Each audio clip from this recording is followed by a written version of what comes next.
History Talk with Smith Co. Hello and welcome back to History Talk. So in the last video we were talking about Padraig Pearse and Arthur Griffin. Now, obviously, we were talking about Arthur Griffin's kind of political ideas, but now we're going to be talking about his economic ideas. Because you see, this is a major problem with a lot of nationalists. They kind of ignored economic issues. They went, we're being sort of controlled by an oppressive colonialist leader who doesn't really care about us, and, doesn't really bother to try and help us. But we want to free them from that. But they didn't think further than that. They didn't think about the economic, issues that were actually in Ireland, which was that Ireland's economic industry and industry in general had just declined since the 1800s. This led to unemployment, emigration, and a massive falling population. His argument was that this was due to the fact that there was free trade between Britain and Ireland. Obviously, this wasn't, Ireland didn't agree to that, but that was what happened when you had a union with England. You didn't have free trade with France or any other countries, though. You'd have to, England would take in your goods and then they'd sell them themselves if they wanted to. So basically, what happened was that if a British industry was larger or possibly more efficient, it would destroy any smaller and less developed Irish ones. Now, obviously today, it's of an interesting point which you'll see, which is, if you look at Margaret Thatcher, a person who is very well disliked, mostly for good reasons. She tried to close coal plants in England and succeeded and put her own people out of jobs. Interesting for a so-called liberal. Anyway, so that's the situation. But you see, in the modern day, they are building more coal plants. Because obviously at that time it was, we can buy coal from elsewhere for cheaper than we can do it here. Of course, now we realise, if you develop your own industry, then you can do a thing called exporting. And exporting helps you out there. But what happens here is that it actually harms Irish business by being in this union. So the main reason for wanting an Irish government, in his view, was to be able to refuse this sort of trend and protect Irish industries from British competition. Because Ireland is connected here, you don't really have a choice. Britain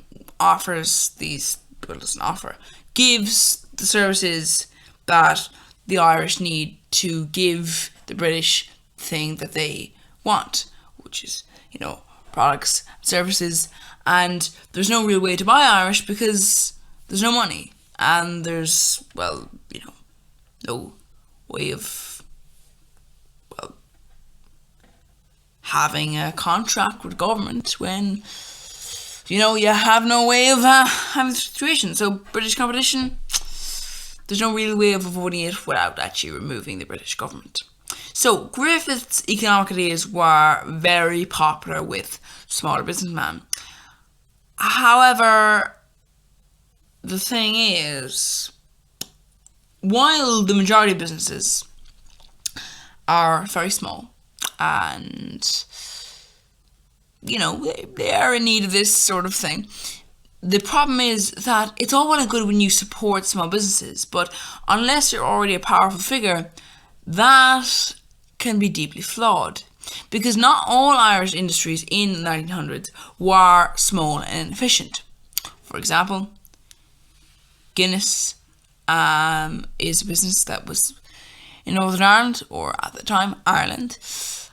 And, let's just say it didn't really respond well to the idea of cutting connections with England.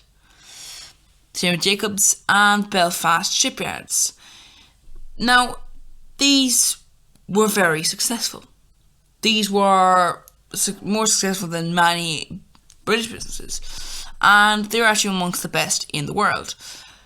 But their success was, at this time, mainly focused on the fact that they could actually sell their products to British markets and then in turn overseas freely. So a protectionist policy such as Griffiths would have actually damaged them. Now, obviously, this main damage would have been in Belfast. Now, while Griffith understood that unionists did not really support, he understood that there were unionists who didn't want to have sort of a Irish, freedom from Britain. He very fairly little about it and kind of cared very little as well. So he also shared this kind of strange ignorance about the economic reasons why unionists were opposed to Irish self-governance. Because if you look at it like this, if the majority of your businesses are all small, and, even in Dublin, which is the, main centre of Ireland, it isn't really, but it's what nationalists would view it as, then even in Dublin you've got these mostly small businesses, so you're not really going to just think about it like this. But the problem is that these businesses are very powerful because they're very wealthy, and with wealth comes, in some cases power, other cases just kind of a non-power, but anyway. Then comes Griffith's idea for a political solution of his own. So, cultural nationalists were attracted by Griffith's ideas. So, in 1905, they came together in an organisation called Sinn Féin. This was the use of Irish, which translates to "we ourselves." Yeah, on reflection, I think they should have understood that sounds a little bit kind of self-obsessed. Like, we ourselves, like, no, not you, no, just us. Yeah, it can be a little problematic in its way it could be interpreted. Anyway, so it shows that the impact of the cultural revival, because before this, you wouldn't really been able to call it something like this. Even today, Irish, not that big. It also caught the mood of self-reliance and self-confidence, which had been produced along with young nationalists. Other clubs in society joined Sinn Féin, and the IRB secretly backed it. Griffith renamed his paper Sinn Féin in order to spread the message. Then it was this was the first Irish political party to actually admit women as full members. Yeah, the beginning of less sexism. I will make the point, if you haven't watched other videos, then actually, if you look at a historical perspective, Ireland was actually not that sexist until England came along and decided to wipe out the laws that were in place originally in Ireland and had their own laws, which were, to say the least, very sexist and very oppressive. Not just towards people, but also towards particular people. It's not just stripping everyone's rights, it's also stripping particular people's rights even below others. Anyway, so Sinn Féin actually, by 1908, Sinn Féin has 100 branches throughout the country. It wins some seats in local councils. William T. Cosgrave held one in Dublin. But before Sinn Féin can actually build on its good beginning, the Home Rule idea once again becomes visibly possible. People who had suddenly supported Home Rule, who had suddenly supported Sinn Féin, suddenly began to go back to Home Rule.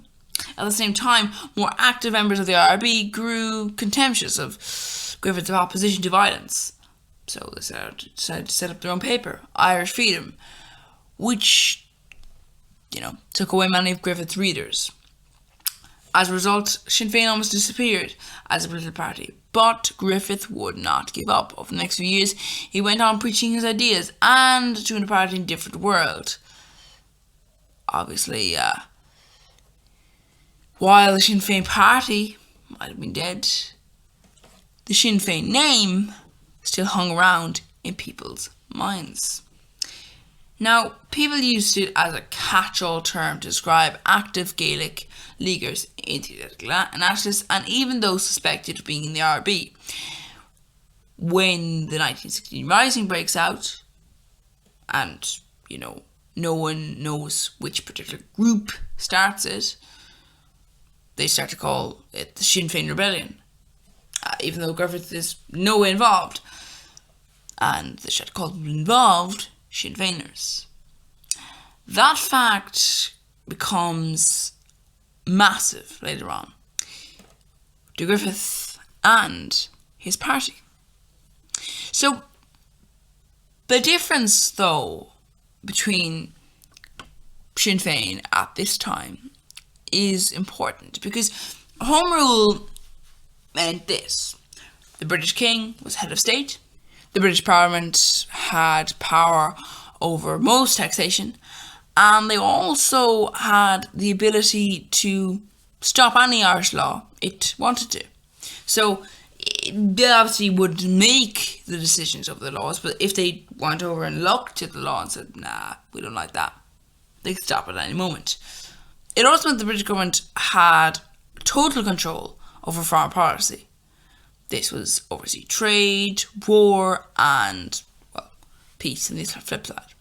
So the idea was to get the Home Rule was to send MPs to Westminster to persuade the British to give up the power they had. Well, not all of it, obviously, but the power that, they wanted, and to give them Home Rule. However, Sinn Féin's idea was of a dual monarchy. Now, this would mean the British king is head of state, but the British would have no say in Irish decisions, and Ireland would be in full control of its own foreign policy. Their idea to getting it was to keep MPs in Ireland and set up an Irish Parliament government to take over the country. Then you have the IRB's idea. This would mean that you'd have an elected president as head of state. The British would have absolutely no say in Irish decisions, just like Sinn Féin's idea, and the Irish would control all of the foreign policy. However, while, with the exception of the elected president as head of state, these are similar, their method of getting it is far different. The method of getting it is to ignore politics completely and to actually physically fight the British until they gave them complete independence. And, this, also has an effect, because all of these things are also met with other movements that are going on around this time. And that's what we'll talk about in the next video. Please do look at other videos. It helps. And as does subscribing. So please subscribe to the YouTube channel. It helps. If you're not going to come and see the next video or look at other videos, I guess we'll say bye to you then. Bye. And everyone else who's subscribed or is going to, or is viewing other videos, or is going to view other videos, thank you. You're very much appreciated. Yeah. Thank you so much. It comes from the heart. It really does. It really does. It really does. Yeah. Goodbye then.